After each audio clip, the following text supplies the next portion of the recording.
Hello and welcome to the Rare Record Room. I've been collecting vinyl for around 40 years now.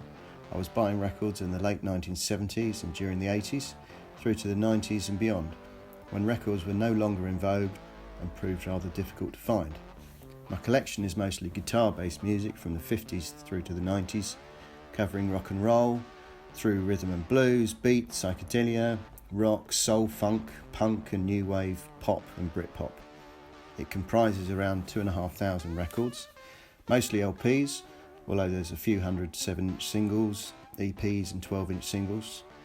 Most original pressings or unusual versions, and my aim in these videos is to show some of the more interesting that I have, or at least the ones I find interesting.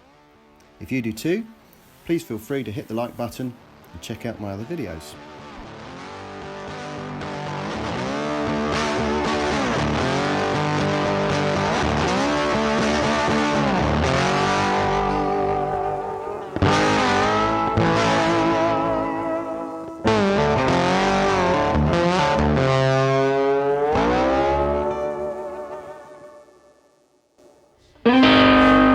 In today's episode, I'll be going back to the so-called freak beat period of the 1960s, and I'll be looking at some records from one of the seminal British rhythm and blues outfits who had in their ranks at various times during that decade three of the greatest ever guitar players, namely Eric Clapton, Jeff Beck and Jimmy Page.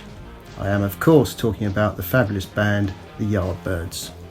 As part of the British blues explosion, they were selling chiefly black rhythm and blues music to the largely white middle Americans who had been ignoring it.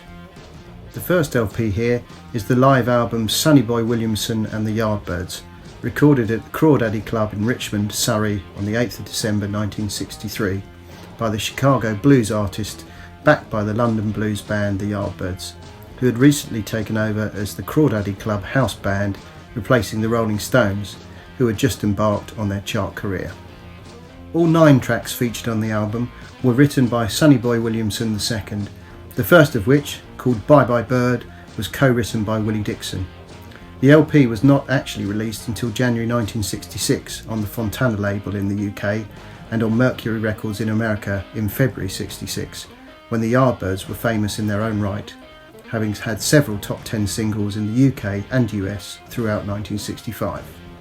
It's a bit of an exploitative album, and you'll notice on the cover that the photo features the Yardbirds' 1966 lineup, with guitarist Jeff Beck prominently in the foreground. When these songs were recorded back in 1963, Eric Clapton played lead guitar. Moving on to 5 Live Yardbirds, which was recorded shortly after the Sonny Boy Williamson shows in March 1964, but which became the band's first LP release in December 64. These songs were taped at the Marquee Club in London, and all tracks are rhythm and blues standards from the likes of Chuck Berry, Howlin' Wolf, Bo Diddley and John Lee Hooker. The album did not chart in the UK, and original pressings such as this are now quite scarce and desirable. As a result of its apparent failure in Britain, the LP was not given a release in the USA. It has since gained serious critical acclaim and is now seen as one of the essential live documents of the 1960s British rhythm and blues boom. It was released on EMI's Columbia label in mono only, originally with the light blue and black design. This label includes the standard period text sold in the UK subject to resale price conditions, as well as the notice recording first published 1964.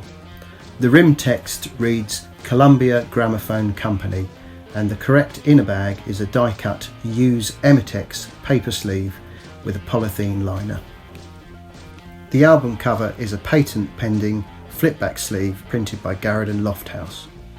In the very first Rare Record price guide in 1993, this first pressing was listed at £35.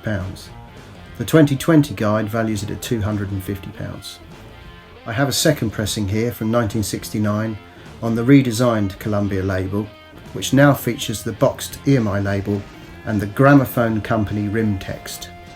The inner sleeve is now the sepia printed non-die cut type, advertising late 1960s EMI releases from the likes of Pink Floyd, Tyrannosaurus Rex, Simon Dupre's Big Sound and the Beatles. The sleeve this one comes in is virtually the same as the first pressing, although it's printed a shade lighter and is now pinched at the spine ends. The company logo to the rear of the sleeve now reads Gramophone Company instead of Columbia Gramophone Company.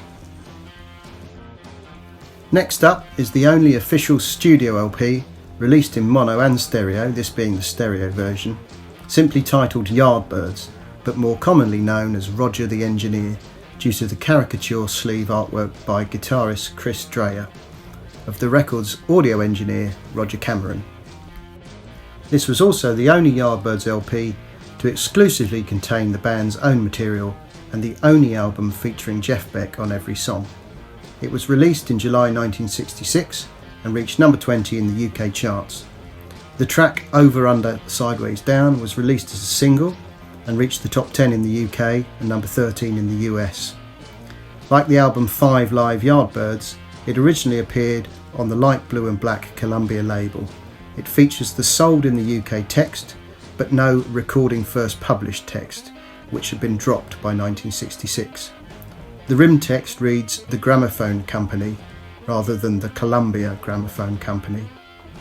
The sleeve states Patents Pending on the flip back and is printed by Garrett and Lofthouse.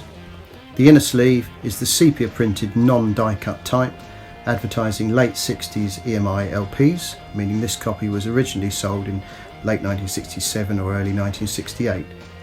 A second pressing followed in 1969 with the boxed EMI logo and a flip-back sleeve, and the third pressing in 1970 is identified by a non-flip-back sleeve. Finally, we come to the 1971 collection titled Remember the Yardbirds. It's not a particularly scarce album, but it's included here as it's the first UK compilation to be released.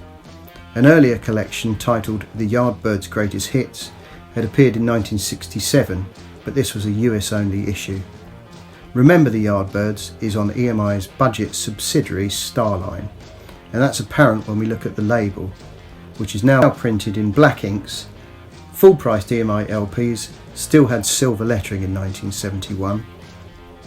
The rear of the sleeve lists one other title in the EMI Starline series, which is Relics by Pink Floyd. Tracks on Remember the Yardbirds date from 1964 to 1966.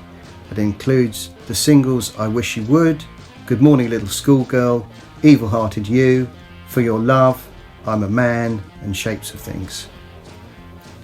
Numerous other Yardbirds compilations and live LPs have been released since 1971, but this selection here represents the core of the Yardbirds album releases. That's it for now. I hope you enjoyed the content. Thanks for watching.